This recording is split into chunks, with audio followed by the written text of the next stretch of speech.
kalikasan ay naghihirap sa ating mga kamay.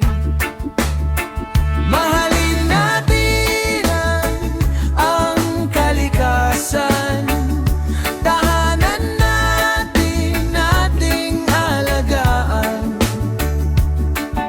Hindi ito sa akin, hindi rin sa iyo, pero ang nagmamayari ay tayo, ating mamahalin.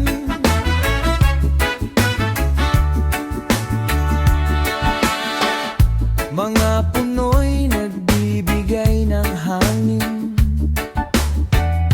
mga ilog ay nagbibigay ng tubig.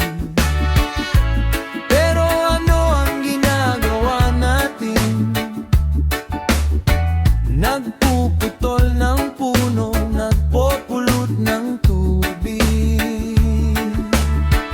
Mahalin natin ang kalikasan, tahanan natin, ating alagaan.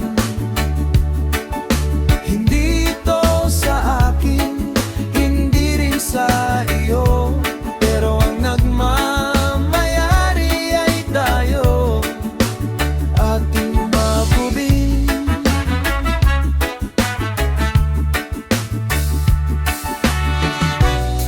Tawag ng kalikasan, ating pakinggan, ating alagaan.